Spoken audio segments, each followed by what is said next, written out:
what's up guys, Shake Rampedi here. It's a Tuesday, you know what that means, right? Mamelodi Sundowns not as invincible as they used to be. Kaizer Chiefs about to lose Njabulo Blom. Is there a striker crisis at Orlando Pirates? Let's talk about it, let's go. That's how it goes? They keep asking about the best when they know it's me. Okay. Asking about the rest when they know it's me. Straight in, I guess. You know it's me. Let's kick off with the best game that I saw this weekend, and that was SuperSport United going up against Mamelodi Sundowns. I mean, this was a brilliant game. I mean, never mind just the goals that were scored within this game, tactically as well. I thought this was SuperSport's best game this season, especially under Gavin Hunt. I think if Gavin Hunt wanted to remind people how astute he is with being a coach, this was the game he reminded everybody. They beat Mamelodi Sundowns 2-1. And the first half was brilliant. SuperSport playing on the counter. I've spoken about the fact that when you play Mamelodi Sundowns side, you have to have a perfect game plan in the way that TS Galaxy had, in the way that Sakuna had in the second half. But for this one, 90 minutes, I thought they were absolutely sublime. Ikram Reina's his best game. Best game, because every time in the transition, his pace, he never lost the ball. He never lost the ball. He found Maseko, the 18-year-old, for the first goal. And then eventually he also found Bradley Krobler. He was immense. Best game I've ever seen in his career. Never mind what he did at Stellenbosch. I'm talking about even at SuperSport United. And defensively too, you never thought Mamelodi Sundowns were going to score. You just never thought that Mamelodi Sundowns were going to score. And I spoke about this as well before, in the sense that the game plan that TS Galaxy had, you have to be able to have a belief you're going to beat Mamelodi Sundowns. That's what I've seen. In every game that Mamelodi Sundowns has dropped points in, I've seen teams that had no fear. I've seen teams that believed they were going to get something from it, and especially SuperSport. They were clinical, more clinical than what Mamelodi Sundowns is. And now it brings us to the question in terms of, is Mamelodi Sundowns as invincible as what they once used to be? And I think they're beatable this season. They've showed it. Look, here's the funny thing. Last season, if you see on screen as well, last season, their first league defeat came after 18 games. Their second league defeat came after 23 games. Already this season, they've already lost twice. And what I've seen is that if a team can come with a brilliant game plan, you can be able to get points off Mamelodi Sundowns. I did also say, I don't think we've seen the best Mamelodi Sundowns yet, because we're still yet to see Bongani Zungu. And I do think the likes of Marcelo Allende and as well as Nasir are not up to scratch in terms of fitness. So once they get up to there, I think we will see the best Mamelodi Sundowns side. So I don't think we've seen it yet, but teams, take notice. You can get points of this Mamelodi Sundowns side. Now let's move to the action that took place at FNB Stadium. Kaizer Chiefs going up against AmaZulu. The game ended 0-0. There were different sides that I saw for Kaizer Chiefs and as well as for AmaZulu. I think it was a game of two halves. The first half, I think, belonged to AmaZulu. I thought they were very dominant in possession as well. But the interesting thing is, every time they lost possession, Kaizer Chiefs was playing on the counter. They were using their speed as well. And one of those techniques that they used led up to a penalty that they got, which Solomon's missed, unfortunately. And from then on, then the game took a switch. In the second half, you saw AmaZulu being the one being cautious, trying to get a point, trying to buy time to sort of get whatever that they can get from FNB. And as for Kaizer Chiefs, I thought they moved the ball too slowly. I really did. I thought they moved the ball too slowly to sort of get the goal. I thought the introduction for players, I was expecting to see players to get onto the pitch a lot quickly than what he introduced them. And that brought me to the worry about Kaizer Chiefs. I spoke about it on my Twitter feed in terms of being worried about the side that I'm seeing this season. And you must understand, it's like I'm sort of cautious in a sense of trying to see what he's trying to do with the side. Is the side playing better under him than it was under Stuart Baxter? Of course. I mean, anybody can see that. But I've just seen so many phases. It's too many phases. Like the one time they keep in possession well, they're dominating, they're playing with pace. The one time they're countering, they're playing on the transition. trying to use the wings. And then the one time you just see them being cautious. I saw that against Stellenbosch as well. They were really afraid of the counterattack that Stellenbosch had. And that's my only thing, is that I would love to see a lot more consistency with regards to Kaizer Chiefs. And I also did mention that out of a potential of 18 points, Others and Kaizer Chiefs only have 7. And don't get me wrong, I think he needs time. And he needs to be backed for sure. So Others is not going anywhere. I think I can see him finishing the season. The only thing is I would like more consistency. And also what I think he must also work on is the mentality of the team as well, because that was worrisome for me. Macro got man of the match. And after the game, he was asked about the game, and he said he was happy with the team's performance. He said he was happy with the team's performance. You drew at home. Like, what is there to be happy about?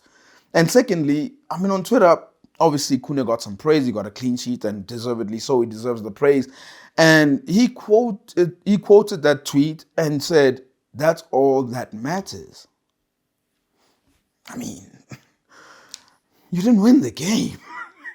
You didn't win the game. So you can't be happy with that performance, and you can't be saying that's all that matters. So perhaps the mentality needs to switch from the team, and obviously Athoswane will be working on that. But other than that, cautiously worried, but Athoswane will finish the season, I think.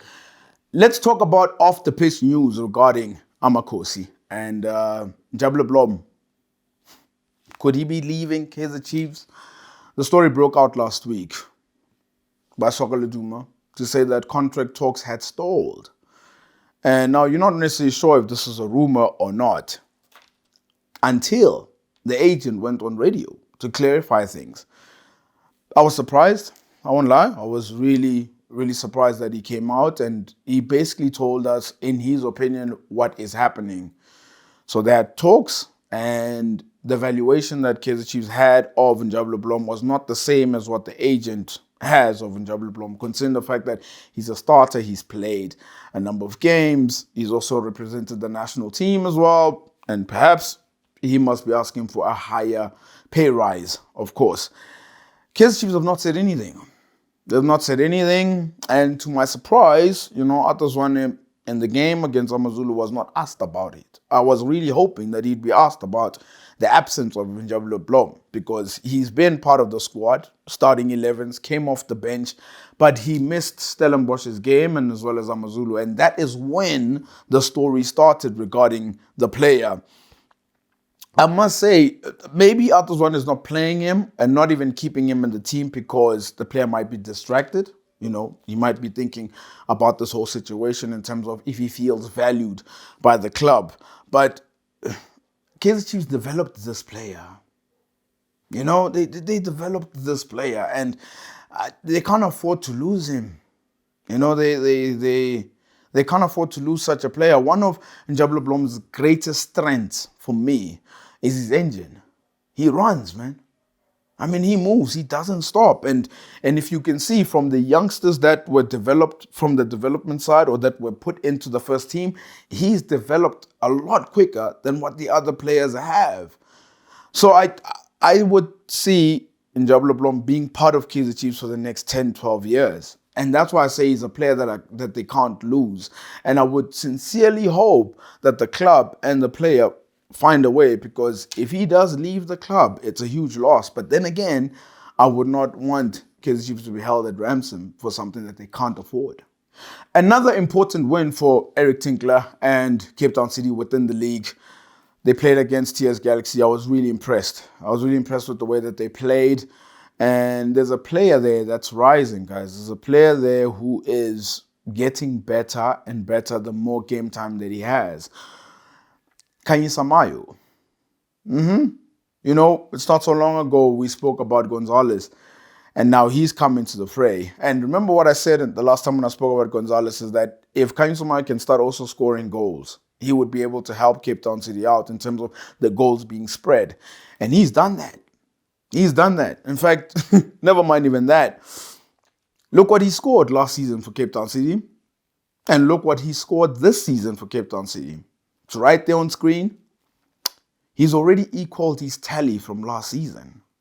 And look at the assists as well. He's creating goals. And one thing I love about the relationship he has with Gonzalez, it's like they don't even have to look at each other. The one moves and then the pass is there already. So the relationship between both players and the understanding that they have is really incredible, that I have to say. And now with him starting to score goals, we need another player that's going to contribute. And I would think someone like Mdantsane can also contribute. I think Cape Town City will be a phenomenal side, but I have to give a shout out to Mayo just in the sense that he's developing and he's playing games. That's the most important thing. He's playing games, and I've seen him in his post-match interviews. My brother always tells me, teachable, the word teachable. So when I look at him, he looks like that. He looks like you can tell him something and he'll be able to do it. So big ups to him in the way that he's developing. Bafana Bafana is not far away. May I ask you a question? Did you see who's on top of the log? It's Royal AM. And this is one of those things where you're like, how did they get there? Like, they beat Sekhukhune and suddenly they're there. And I've spoken about Dan Malesela, man. He is one hell of a coach, I can tell you that. But as for Sekhukhune, one thing I didn't realize, they're languishing at the bottom of the league. And I think what has contributed is the fact that the numerous signings that they've signed. Remember, I showed you the list last time. It's been updated. Look how many players that they have now.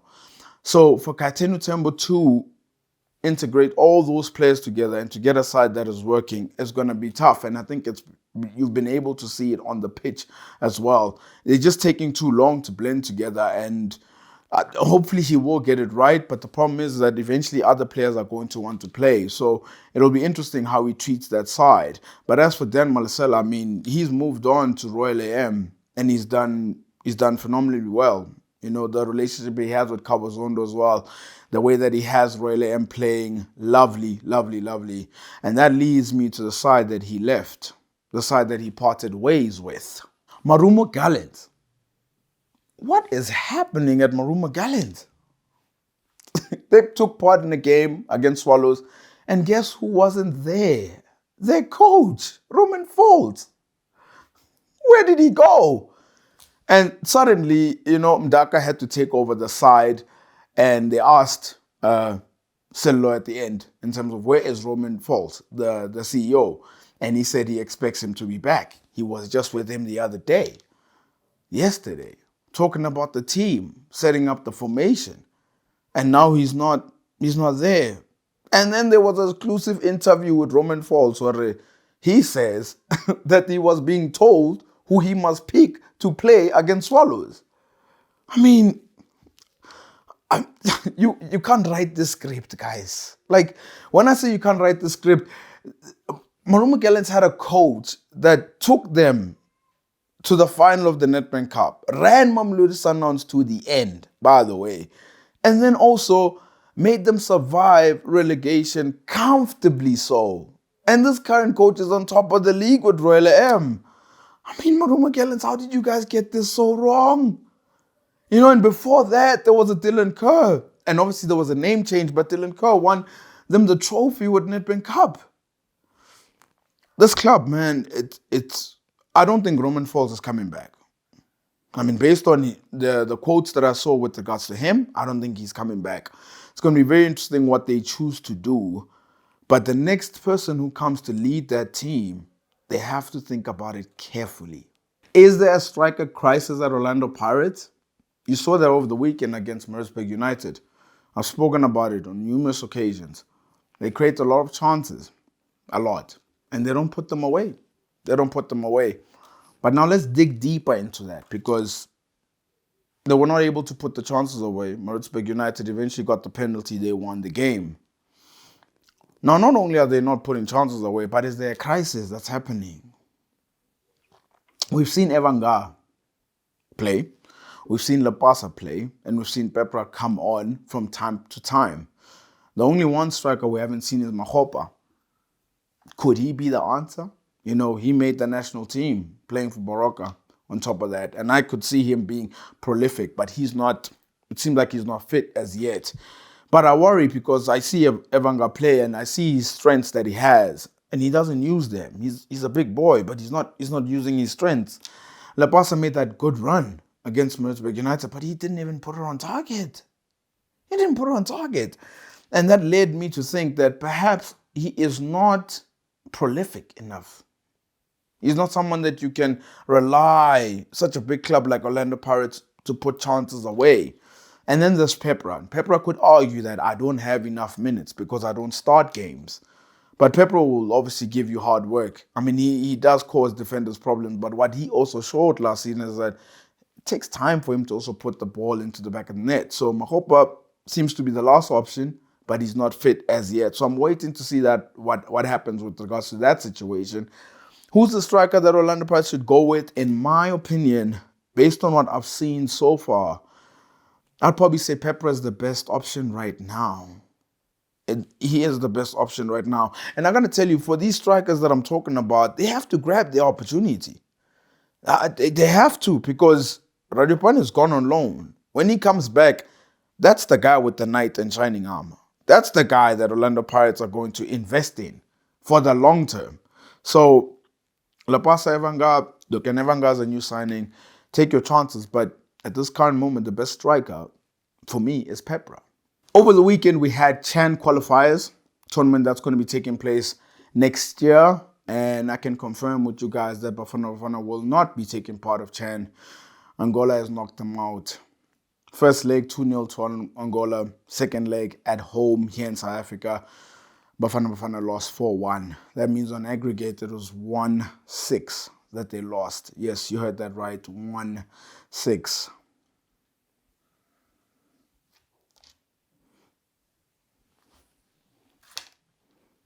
What do you want me to say? I didn't write any notes. That was embarrassing. And I don't even think you're worth the time.